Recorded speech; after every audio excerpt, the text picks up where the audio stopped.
Saudi Gulf breaking ന്യൂസിലേക്ക് സ്വാഗതം. പ്രവാസ ലോകത്തെ വിവിധ വാർത്തകൾക്കായി ഈ ചാനൽ സബ്സ്ക്രൈബ് ചെയ്യൂ. റിയാദ് മെട്രോയിലെ റെഡ് ഗ്രീൻ ട്രെയിനുകൾ ഡിസംബർ 15 മുതൽ ഓടിത്തുടങ്ങും. കിങ് അബ്ദുള്ള റോഡിനോട് ചേർന്നുള്ള red track, king Abdul Aziz റോഡിന് സമാന്തരമായ ഗ്രീൻ ട്രാക്ക് എന്നിവയിലാണ് ഞായറാഴ്ച സർവീസ് ആരംഭിക്കുക. ഇതോടെ റിയാദ് മെട്രോയിലെ 6 ട്രാക്കുകളിൽ 4 ട്രാക്കുകളും പ്രവർത്തിക്കാൻ ആരംഭിക്കും. ബ്ലൂ, യെല്ലോ, പർപ്പിൾ ട്രാക്കുകൾ ഡിസംബർ 1 പ്രവർത്തനം ആരംഭിച്ചിരുന്നു. ജാനുവരി 5 അവശേഷിക്കുന്ന ഓറഞ്ച് ട്രാക്കിൽ സർവീസ് ആരംഭിക്കും. ബ്ലൂ ട്രാക്കിൽ അസീസിയ, കിങ് ഫഹദ് ഡിസ്ട്രിക്ട് സ്റ്റേഷനുകൾ ചൊവ്വാഴ്ച പ്രവർത്തനം ആരംഭിച്ചതായും റിയാദ് പൊതുഗതാഗത അതോറിറ്റി വ്യക്തമാക്കി. 4 പ്രധാന സ്റ്റേഷനുകളടക്കം 85 ട്രെയിൻ സ്റ്റേഷനുകൾ ഉൾപ്പെടുന്നതാണ് റിയാദ് മെട്രോ. പൗരത്വ നിയമത്തിൽ വൻ ഭേദഗതികളുമായി കുവൈറ്റ് ഭരണകൂടം. കുവൈറ്റിന്റെ പ്രഥമ ഉപപ്രധാനമന്ത്രിയും പ്രതിരോധ മന്ത്രിയും ആഭ്യന്തരമന്ത്രിയുമായ ഷെയ്ഖ് ഫഹദ് യൂസുഫ് സൗദൽ സബാഹ് ദേശീയ നിയമത്തിൽ കാര്യമായ മാറ്റങ്ങൾ പ്രഖ്യാപിച്ചതായി അൽ സിയാസ ദിനപത്രം റിപ്പോർട്ട് ചെയ്തു. വിവാഹബന്ധത്തിലൂടെ ചില വ്യക്തികൾക്ക് കുവൈറ്റ് പൗരത്വം അനുവദിക്കുന്ന ആർട്ടിക്കിൾ 8 റദ്ദാക്കിയതാണ് പരിഷ്കാരങ്ങളിൽ പ്രധാനം. കുവൈറ്റിന്റെ ദേശീയ ഐഡന്റിറ്റിയുടെ സമഗ്രത സംരക്ഷിക്കാൻ ഉദ്ദേശിച്ചിട്ടുള്ളതാണ് ഈ മാറ്റങ്ങളെന്ന് അദ്ദേഹം അറിയിച്ചു. ആർട്ടിക്കിൾ 8 പ്രകാരം ലഭിച്ച പൗരത്വത്തെ രാജ്യത്തോടുള്ള കൂറ് വില കൊടുത്തു വാങ്ങുന്ന പരിപാടിയാണെന്ന് വിശേഷിപ്പിച്ച ഇദ്ദേഹം ഇതുപ്രകാരം നൽകിയിട്ടുള്ള പൗരത്വം റദ്ദാക്കാൻ സർക്കാർ തീരുമാനിച്ചതായി വെളിപ്പെടുത്തി. അതേസമയം ഇതുമൂലം പൗരത്വം നഷ്ടമാകുന്ന വ്യക്തികൾക്ക് അവരുടെ മറ്റെല്ലാ അവകാശങ്ങളും തുടർന്നും ലഭിക്കും. പുതിയ ചട്ടക്കൂടിന് കീഴിൽ ഈ വ്യക്തികൾക്ക് പൗരത്വം ലഭിക്കുന്നതിനുള്ള സാധ്യത ഉണ്ടാകില്ലെന്നും അദ്ദേഹം വ്യക്തമാക്കി. കുവൈറ്റ് പൗരന്മാരുടെ വിദേശ ഭാര്യമാർക്ക് പൗരത്വം നൽകുന്നതിനു പകരം അവർക്ക് 15 വർഷത്തെ റെസിഡൻസി നൽകാനാണ് പുതിയ തീരുമാനം. ഇവർക്ക് 15 വർഷത്തിനു ശേഷം റെസിഡൻസി പെർമിറ്റ് പുതുക്കി നൽകും. ദേശീയ ഐഡന്റിറ്റി സംരക്ഷിക്കുന്നതിനോടൊപ്പം കുടുംബസ്ഥിരത ഉറപ്പുവരുത്തുന്നതിന് വേണ്ടിയാണ് ഈ തീരുമാനമെന്നും ഷെയ്ഖ് ഫഹദ് യൂസുഫ് സൗദൽ സബാഹ് പത്രത്തിന് നൽകിയ അഭിമുഖത്തിൽ പറഞ്ഞു.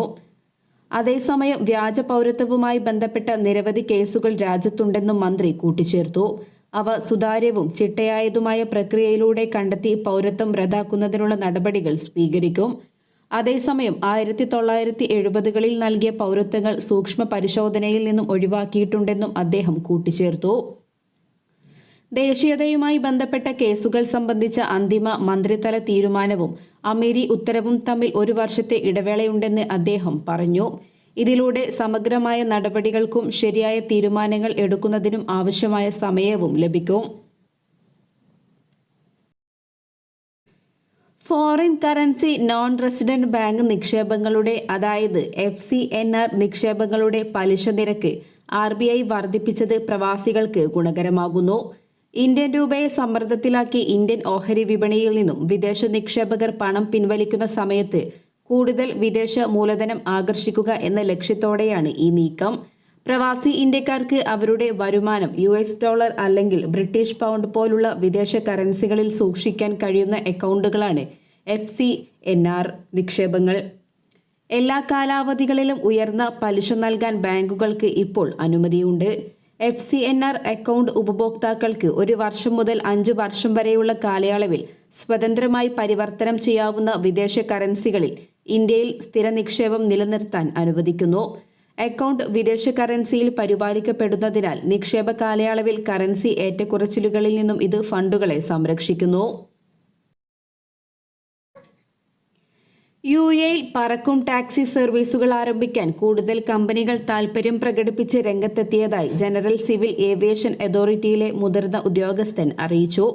പുതിയ കമ്പനികളുമായുള്ള ചർച്ചകൾ പ്രാരംഭഘട്ടത്തിലാണെന്നും തീരുമാനത്തിലെത്തുന്ന മുറയ്ക്ക് വിശദാംശങ്ങൾ പ്രഖ്യാപിക്കുമെന്നും ജനറൽ സിവിൽ ഏവിയേഷൻ അതോറിറ്റിയിലെ വ്യോമയാന സുരക്ഷാ കാര്യങ്ങളുടെ assistant director general engineer Aqeel Al Zarooni അറിയിച്ചു.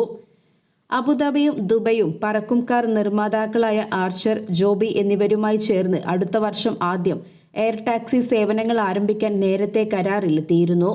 രാജ്യത്ത് പരിസ്ഥിതി സൗഹൃദ ആധുനിക ഗതാഗത സംവിധാനം അവതരിപ്പിക്കാനുള്ള സർക്കാരിന്റെ ശ്രമങ്ങളുടെ ഭാഗമായാണ് പറക്കും ടാക്സികൾ സർവീസുമായി എത്തുന്നത്.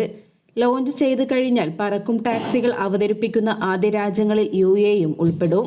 പറക്കും കാറുകൾ ഒരു പുതിയ സാങ്കേതിക വിദ്യയായതിനാൽ നിർമ്മാതാക്കൾക്കും റെഗുലേറ്റർമാർക്കും ഓപ്പറേറ്റർമാർക്കും ഇതുമായി മുന്നോട്ടു പോകുന്നത് വലിയ വെല്ലുവിളിയാണെന്നും അദ്ദേഹം കൂട്ടിച്ചേർത്തു.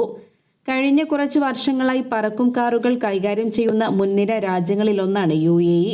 പറക്കും കാറുകളുമായി ബന്ധപ്പെട്ട നിയമങ്ങളും ചട്ടങ്ങളും UAE താമസിയാതെ പരിഷ്കരിക്കും. കഴിഞ്ഞ വർഷം ഫ്ലൈയിംഗ് ടാക്സികൾക്ക് പറന്നുയരാനും ലാൻഡ് ചെയ്യാനുമുള്ള വെർട്ടിപോർട്ടുകളുമായി ബന്ധപ്പെട്ട നിയമങ്ങൾക്കും UAE രൂപം നൽകിയിരുന്നു. വെർട്ടിപോർട്ടുകൾ എങ്ങനെ സർട്ടിഫൈ ചെയ്യുകയും സുരക്ഷിതമായി പ്രവർത്തിക്കുകയും ചെയ്യും എന്നതിനെക്കുറിച്ച് സമഗ്രമായ ധാരണ UAEക്കുണ്ടെന്നും അൽ സറൂനി കൂട്ടിച്ചേർത്തു. നിലവിലെ UAE നിയമങ്ങളെ എയർ ടാക്സി ഓപ്പറേറ്റർമാർക്ക് പ്രായോഗികവും ഉപയോഗപ്രദവുമായ മാർഗനിർദ്ദേശങ്ങളാക്കി രൂപപ്പെടുത്തുന്നതിന് പങ്കാളികളുമായി GCA കൂടിയാലോചനകൾ നടത്തി വരികയാണെന്നും കൂട്ടിച്ചേർത്തു.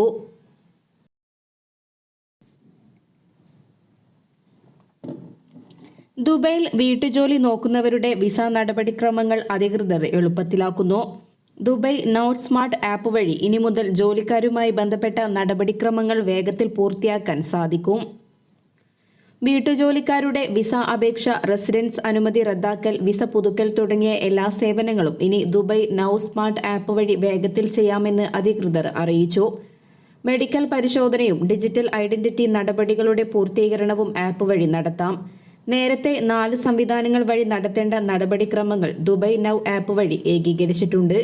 വിസയുമായി ബന്ധപ്പെട്ട 12 നടപടിക്രമങ്ങൾ 4ആയി ചുരുങ്ങിയതായും അധികൃതർ അറിയിച്ചു.